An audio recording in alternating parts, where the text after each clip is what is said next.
এখানে অনেকগুলো গাছ আছে, যেমন লটকন গাছ, কলা গাছ, পেয়ারা গাছ, তারপরে লেবু গাছ। হ্যাঁ, লেবু পাতার গন্ধ কিন্তু অনেক মধুর হয়। তো আপনারা জানেন যে এই হাটের দিনে অনেক গাছ ওঠে এই মৌসুমে।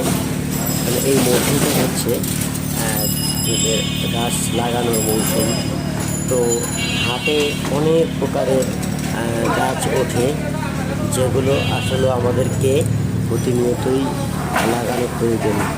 যদি কারো জায়গা থাকে তাহলে অবশ্যই, কারণ জায়গা না থাকলে তার গাছ লাগানো সম্ভব না।